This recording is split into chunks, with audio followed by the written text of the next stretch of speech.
You hear this question all the time, right? Is the tech we're building leading us to a paradise or a prison? But what if that's the wrong way to look at it? What if the tools we're creating, especially AI, aren't good or evil on their own, but are just a massive amplifier for the world we've already built? Today, we're going to push past that simple utopia versus dystopia debate and ask a much deeper question about the choices we're making right now. All right, so to figure out where we're going, we've got to get a really clear picture of where we are. And right now, well, we are smack in the middle of a huge civilizational shift. We're moving out of the industrial age and into the information age. I mean, think about how big a deal the invention of farming was, or the steam engine. This is on that level. But there's one massive difference this time around: the absolutely blistering speed of the change. So, to get our heads around this, we're going to walk through it together. First, we'll take a look at our world at a crossroads. Then, we'll explore two totally different futures. One we can call the path of acceleration, and the other the path of abundance. After that, we'll get into the real heart of it, bridging the systemic divide. And finally, we'll face the big choice this all leaves us with. Okay, let's get right to the core idea.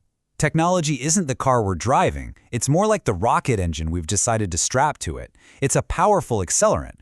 So the real question isn't about the engine itself, it's about which way we're pointing the car. You know, are we aiming it straight for a cliff, or are we headed toward a new horizon? UN Secretary General Antonio Guterres puts it pretty bluntly. Our world is heading off the rails. You might have heard the term polycrisis. It's basically a perfect storm of raging conflicts, insane levels of inequality, and a climate emergency that is no longer a future problem. It's here. And this is the messy, chaotic world that tools like generative AI are being born into. They're not arriving in some peaceful, stable society. They're landing right in the middle of all this. So, for a long time, we've kind of been asking the wrong question. We've been obsessed with what technology is going to do to us, as if it's this alien thing that just showed up. But the real question, the one that gets to the truth of it, is this: what are our current systems, our economy, our politics, what are they already doing that this new technology is just going to put on hyperdrive? And that leads us straight to our first possible future, what some are calling the path of acceleration. And look, this isn't some distant sci-fi dystopia. This is the default path. It's the future we get if we just keep our hands off the wheel and let things keep going as they are, just with more powerful tools. It's a future where we use these incredible new technologies to do the same old things, only faster and, frankly, with more brutal efficiency. So forget about a robot apocalypse. The argument here is that AI isn't some radical new force. It's actually the logical endpoint of the economic system we've been perfecting for the last 50 years, extractive capitalism. You know, a system based on pulling resources from the planet, value from workers, and attention from our own minds, all to maximize short-term profit. As one report puts it, AI isn't a break from this, it's the ultimate culmination. So what does this acceleration actually look like? Well, AI is basically the perfect lever for our current system. It's amazing at hollowing out meaningful work, not just automating stuff, but letting companies shift even more wealth from people's salaries to shareholder profits. It can turn our attention into a commodity with a terrifying new level of precision, making the old social media algorithms look kind of cute. And it's an absolute supercharger for financial speculation, which just deepens inequality and, as we're about to see, has some pretty terrible environmental costs. Okay, let's make this really concrete for a second. Let's talk energy. The amount of power AI needs is just staggering. Get this, training a single large language model can burn through as much electricity as 1,000 American homes use in an entire year. This isn't a future problem, it's happening right now. The AI boom is literally forcing utility companies to delay shutting down old coal and gas plants. At a time when we desperately need to go green, AI is basically propping up the fossil fuel industry. And here's why that's happening. From someone who was on the inside. This quote comes from a former Facebook employee. They said, "I witnessed firsthand how platforms prioritize power and profit over user well-being." See, when there are literally trillions of dollars on the table, the pressure to cash in is just overwhelming. Things like safety or societal impact or our well-being, they just become secondary. The very DNA of how AI is being developed almost guarantees it'll be used as a tool for extraction, because right now, that's where the money is. But what if that's not the only way? What if we could use these same incredible tools not to speed up our old broken system, but to actually build something new? That's the whole idea behind the second option, the path of abundance.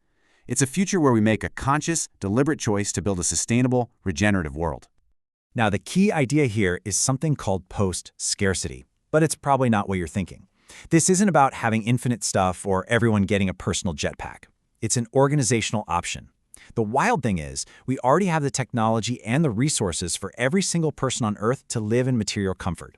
The problem isn't a lack of stuff, it's our outdated systems for making and distributing it. Post-scarcity is about redesigning those systems to create abundance through working together, not competing. And this isn't just some sci-fi dream, we can see it happening in the real world. This table of sustainable polymers might look a little technical, but it represents a huge shift in how we make things. We're talking about moving from an economy based on extraction, literally digging oil out of the ground to make plastic, to one based on biofabrication, where we actually grow the materials we need from nature. And the materials you can make are incredible. We can use zine, which is a protein from corn, silk fibrone from silkworms, polylactides, a super versatile plastic you can make from sugarcane. We can even study the proteins that mussels use to cling to rocks to create brand new, powerful adhesives. This is what a circular, nature-based economy actually looks like, powered by technology, but inspired by biology. So if we have the tech for the path of acceleration, and we also have the building blocks for the path of abundance, what's stopping us from picking the better path? Well, this is the hard part. The real challenge isn't inventing another gadget, it's having the guts to change our systems. You know that old saying, the future is already here, it's just not very evenly distributed? Well, that's exactly what's happening. While some of us are here debating the ethics of advanced AI, over half of the world's population isn't even really part of the basic digital economy yet. We're not all starting this race from the same line. And this number shows you the absolutely mind-boggling scale of that challenge. Somewhere between $14 and $17 trillion every year. That's how much more money we need to hit the UN's Sustainable Development Goals. Basic things like ending poverty, getting clean water to everyone, and providing education for all. To put that in perspective, that's more than the entire annual GDP of China. We know how to solve a lot of these problems, but we just don't have the collective political and financial will to do it. And that brings us to this really stark contrast. So on the left, you see where all the big money and innovation is flowing in tech right now, into a global race for dominance over things like AI and robotics. Okay, now look at the image on the right. These are the areas with the greatest human need. There's not a lot of overlap there, is there? The money is following power and competition, not the project of solving humanity's biggest problems. So if the problem is systemic, then the solutions have to be systemic too. This isn't about a new app, it's about imagining a whole new social contract. Take an idea like Universal Basic Income, or UBI. It's getting more and more attention as a way to handle the huge economic disruption that the path of acceleration is going to cause. In a world where a lot of traditional jobs might disappear, UBI could be a safety net, a foundation people can build on. It's a systemic change, not a technological one. And it's just one example of the kind of big thinking we're going to need. Which brings us to maybe the most important takeaway of all. Technology does not decide our fate. It just doesn't. It gives us possibilities, it gives us tools, it gives us incredible leverage.